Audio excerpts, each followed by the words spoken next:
When I'm planning a unit, I look at the reading material the kids are going to be presented with. And I start out just with words. I look through the whole section, 3, 4, 5 pages. And I pull out those words that either I think they're going to have trouble with, that these are going to be stumbling block words, or words that are really significant, so we need to focus on those as far as content, or words that have multiple meanings, and I want to make sure that they're pulling out the right meaning. I then create my own definitions for those words because dictionary definitions are often counterproductive. So I've matched a word with a simple definition that's true in the context that they're going to be reading it. And I generate a vocabulary list that way. I then give them, before they even open the book, I give them a pre-test in which they have to match the words to my definitions. And the idea here is this gives me some idea, gee, what are we going to have trouble with? Better yet, it gives the kids some idea. And they have to deal with these words and their definitions before they even see them in the context of the book.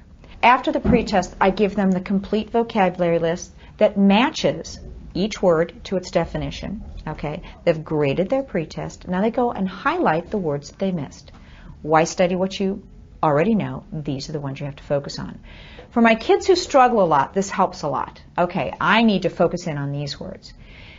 And for the students who got none of them wrong, it is a chance for them to get a preview of content. Put away the learning log and stand up.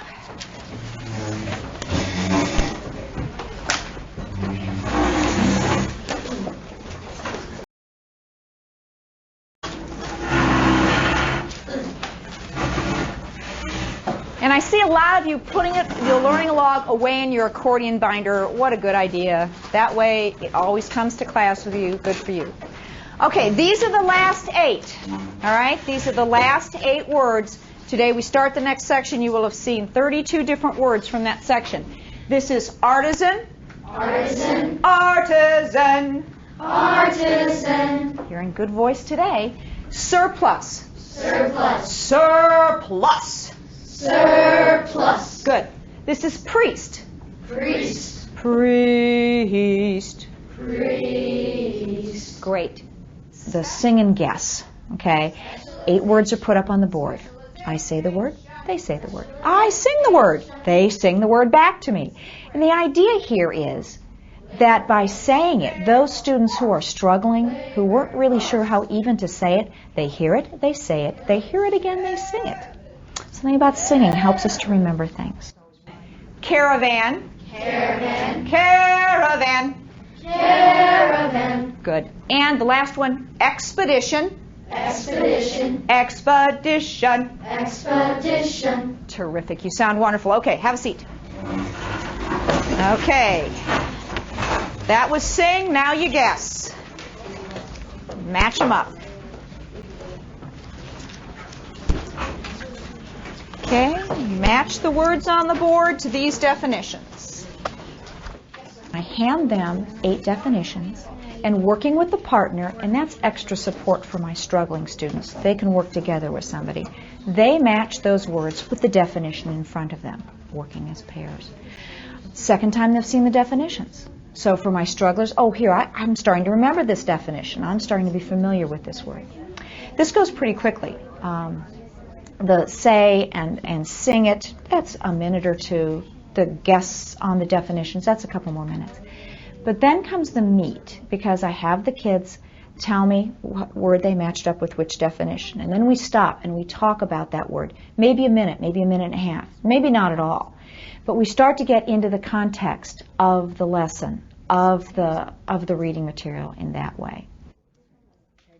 When we've done 2 sets, 16 words, for example, I give them some way in which they can apply their knowledge. Maybe it's a vocabulary sentence and they have to fill in the blank with their vocabulary word.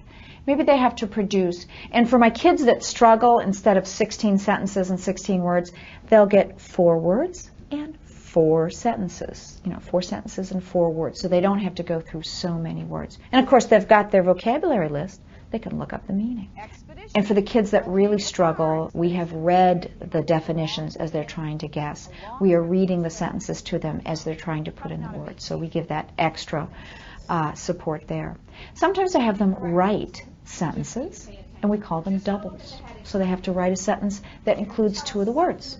Okay? And for my kids that struggle, just 1 word in each sentence. For other kids that struggle, we scribe those sentences for them. Or we give them a stem and they have to finish. We give them the word to finish. Sometimes they draw pictures. Okay? Draw me a picture of what abundant looks like. Draw me a picture of what a surplus looks like. Okay? For some of my kids that struggle, this is a great way to get it. I know what this means, but I don't have to write a sentence. Wonderful. Okay, Kara, have you got 3? Yes. More than is used or needed is surplus. You're right, surplus. And this is so important. At the beginning of the year, everybody gave me a tongue depressor, or I gave it to them, and they put their name on with a bright marker. Okay? So I have 5 cups with 5 classfuls of kids. So I pull a name, okay, and ask them if they have the answer. Now, normally I don't do this unless I've instructed. Okay, it's based on instruction. I'm not going to embarrass somebody. Now, I do it when we're matching, because most kids are pretty good at that. When they're matching the word, after we've done the sing, when we're doing the guess, most of them aren't guessing. By now, they know the word and the definition. But I give them the option. They don't have to give me the answer. That's fine. But if I pull their name, they can give me the answer. Then I dive into the pebbles. There are 100 pebbles in there. 85 of them are pink. 15 of them are blue. If they get a pink pebble, great, thanks for giving me the right answer. If they get a blue pebble, they get some candy. All right. Brendan, have you got number 1? Yeah. Workers, labor force. Exactly, thank you. It's a fancy way to say workers. I'm a member of the labor force because I've got a job. Okay, so labor force is workers. Thanks, Brendan. Okay? Ha-ha. Flew right off the bat. That's the 3rd today. This is a good day. All right. Sydney, have you got 2? Yes. A person who is good at making a product or working with his or her hands. An artisan. Exactly, an artisan. You're exactly right. Most of our products today are not made by hand. Okay? They're mostly made by machine, right? Pink. Okay? Can you give me some examples of some things that are made by hand today? What's a product that is, see, it's hard to think of. Pretty much everything is made by a machine. Yeah? Bowls. Yes, you can get handmade either pottery bowls or wooden bowls that are made by hand, yeah. We started it with 90 pink and 10 blue. That wasn't quite exciting enough, so we've upped the ante to 15% of the time they're going to get blue. Well, they're learning a little math.